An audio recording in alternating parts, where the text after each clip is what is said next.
If you don't want a major spoiler, I will be doing a non-spoiler review, and this is it. But skip to 1 minute into the review now. I repeat, if you do not want a major spoiler, skip to 1 minute into the review now. And that will be the start of the non-spoiler section. And then, of course, I'll warn you guys before I start the spoiler section. But there is one major spoiler we're getting out of the way. I hope you skipped ahead if you don't want spoiler, so here it is. And people may still hate me for saying this, but we need to take a moment of silence now for the fallen Han Solo.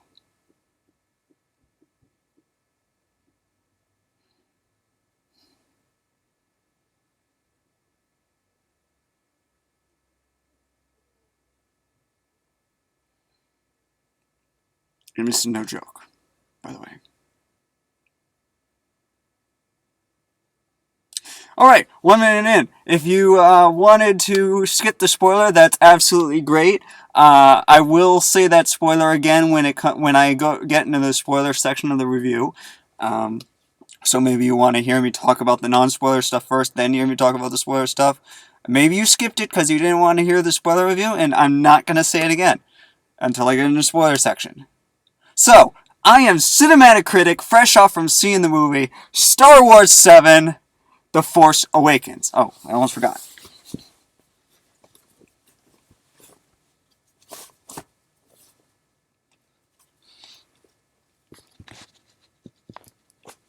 It might not be bright enough to see, but this is my new Star Wars The Force Awakens t-shirt. I bought it. Along with a Star Wars 77. But you came to hear me talk about the movie, so let's talk about the movie. Non-spoiler stuff first, except for the spoiler that I gave in the first minute, and I did give you fair warning about that. Okay, so let's talk about the acting first. Let's start with the acting. Harrison Ford as Han Solo. Mark Hamill as Luke Skywalker. I'm gonna say something here. It's not really a spoiler. He shows up for about 1 minute towards the end of the film. How he got to be the second top build, I don't know. But there are all sorts of theories out here, and I'll be glad to talk to someone when I get a spoiler section. But saying that he's only showing up for a minute in the film, that's not much of a spoiler, and I didn't say how. We'll get to that in the spoiler section. Harrison Ford as Han Solo does play a big part in this. Carrie Fisher is Princess Leia, of course. She doesn't show up till later in the film. But I will, as far as the acting between these goes, I mean, Harrison Ford is as good as ever. Last one I saw, what movie was him? He was some doctor.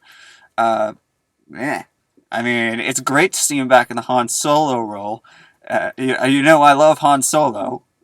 Everybody loves Han Solo. Everybody. Yeah. Mark Hamill was Luke Skywalker for a minute in there.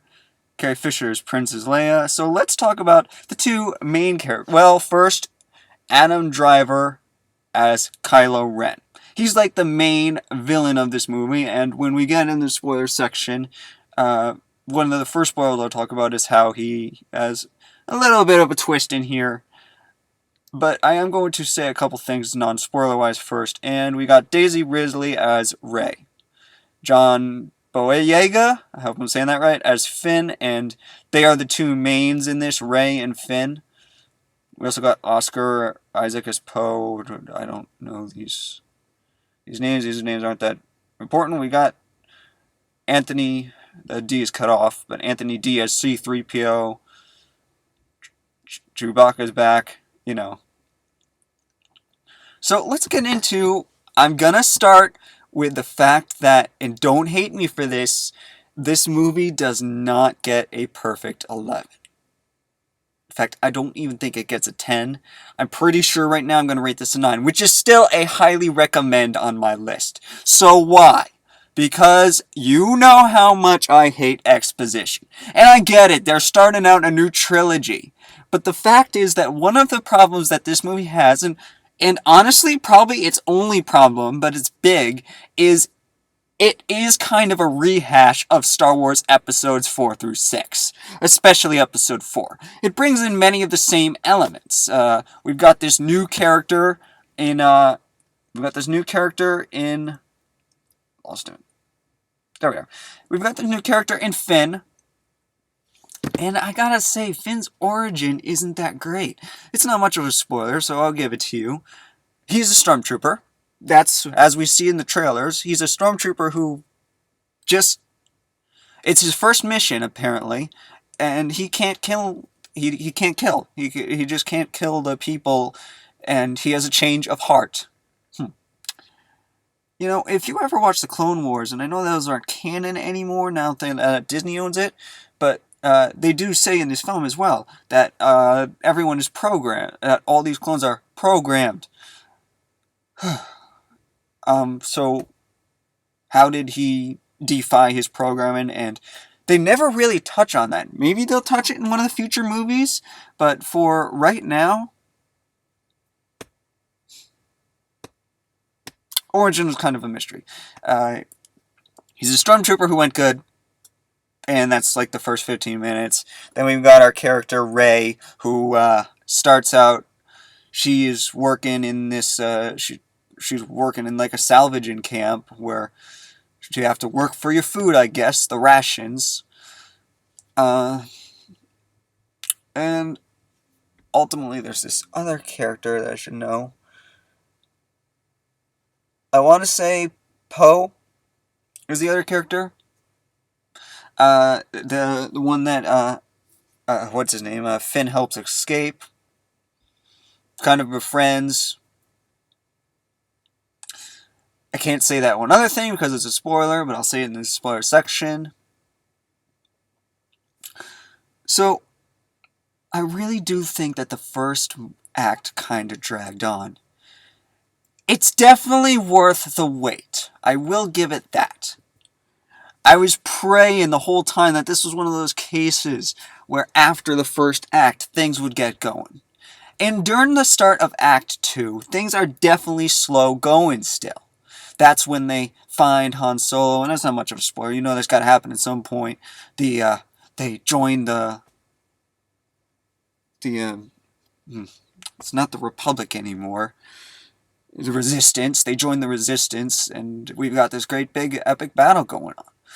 The action scenes are great. The 3D, a little bit to be improved, and I did see it at my Swansea theater, which they have the best 3D projectors that I've ever seen. I mean, there could be better ones out there, but they have the best 3D projectors, and the 3D wasn't all that impressive. It didn't look like it was made for 3D. Can I be honest? It didn't feel like a Star Wars movie. From moment one. We got the opening credits, and after that, it didn't feel like a Star Wars movie.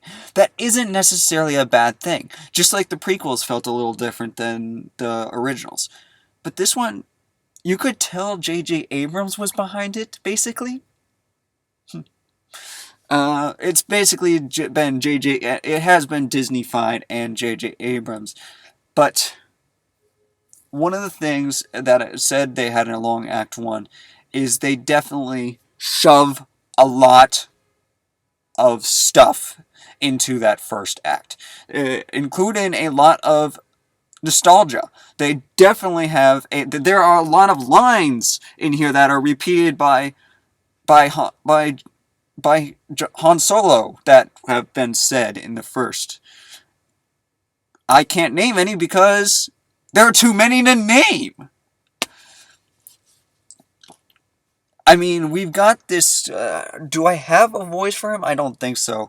But this new BB3 unit, it's basically R2-D2. Especially since I'll mention that in spoilers. BB3 is basically R2-D2 for this. Yeah, he's the companion of, of Finn and Rey throughout this whole thing, and I can't really go on that much without moving this story, so I won't get to the end yet, but I'm going to move forward with the story a little more. Start with the premise.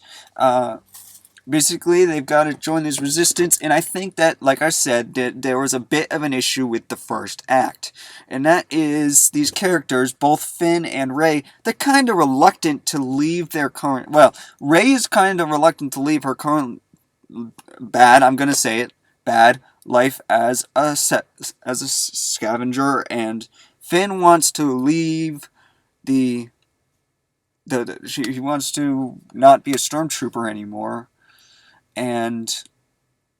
but he doesn't want to join the resistance, and of course that's not going to happen until the end of the movie.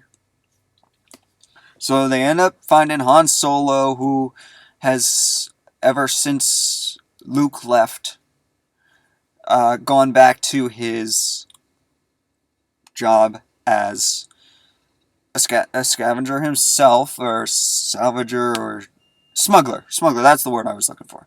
He's gone back to his job as a smuggler, and we got a cool action sequence when they meet up, when they take the Falcon, and and there is some comedy in this movie, and I have to say that's fun. She's like, "Oh, we don't want to fly that old garbage," and the camera turns, and it's the Millennium Falcon. Hello. Yeah, so there's the Millennium Falcon, that's in. Of course, there's a cool little action sequence, and this was clearly J.J. Abrams, because as bad as the 3D was, the action sequences definitely kicked ass. Sorry for swearing, but they do. And if you're thinking about seeing it in 3D, but the 3D is sold out, but the 2D is not, you don't need 3D for this. You don't. So let's talk a little bit about the characters and their arcs, because we do have to go to Kylo Ren, and now we're going to spoilers for sure, son of Han Solo. So yes, I don't know if there was ever a marriage or not, but we do have Princess Leia and Han Solo have a son named Kylo Ren, who, again, we're in the spoiler section, so I'm going to take another moment of silence, this time shorter, for the now dead Han Solo. A little background to put this into perspective, though. Harrison Ford kinda, if you read the Time magazine, he kinda didn't want to do another Star Wars movie. So I think one of his conditions was, and he wouldn't say it but if you read between the lines, I kind of saw this coming. So when Han Solo was killed by Kylo Ren, his own son, the whole "help me kill the pain," I kind of saw that coming, I have to be honest. I'm really good at predicting things, and I did see that coming. So it wasn't as big as a shock. I was kind of glad they did it. Don't hate me for that! This is my opinion. This makes good movies. I was kind of glad they did it, because it definitely got my attention on the movie. It definitely, it was well into the third act, and it was definitely, at the end of the second act and the third act, they pull you back in with all this awesome stuff, like, I keep forgetting the name of the organization, the Black something, that Kylo Ren is now part of, and we've got this other bad guy who is not on here. It's only showing, got the phone, so it's only top build class. But I'm talking too much about that. Let's actually, I do want to keep this to 20 minutes, as is my usual. So let's talk about some of the now that I've got the issues out of the way, let's talk about some of the great things. Other than the action sequences, of course. Well, I will say that one of the problems in the third act, and I said we were done with problems, but there's one more, is kind of the way that the characters are presented, kind of the way that we see Finn and Rey presented, is they're still kind of like they were in the first movie. And it's very fast that Rey turns to, finally facing off against Kylo Ren, and of course Kylo Ren gets away, because this is a trilogy. You can't have the bad guy killed in the first film. It's Star Wars. That only happens in episode 1, which is, so, yeah, definitely don't fall down that path again. So the bad guy is still alive. We're still going to see him in the following 2 movies. That would be Kylo Ren. For his father's not alive. Leia, who has the Force, sensed it when Han died. It was definitely this moving moment, and the film definitely made a big deal out of it. As it should. Because whether or not Harrison Ford wanted to play Han Solo, the fact is Han Solo was a very important character, and you just killed off a very important character. Now, there have been some rumors going around that Luke has turned to the dark side, and if you've ever read the books, then you would know that both Kylo Ren and Luke do turn to the dark side. So, kudos on taking something from the book, but I'm hoping Luke doesn't turn to the dark side. I don't think he will. He didn't in this movie because he only shows up for 1 minute at the end, as I said. So what else can I say in the 4 minutes I have? This movie was just definitely mind-blowing after the first hour. Sit tight for the first hour. Go through the exposition. Learn everything you can about the new characters. Don't care that it is kind of presented different than the other Star Wars movies. Get used to new characters because they're going to be here for another 2 movies. Because this is a good movie. This gets a 9 out of 11. This is a highly recommend for me. And I honestly don't think it was a bad idea to kill Han Solo because it's a driving factor.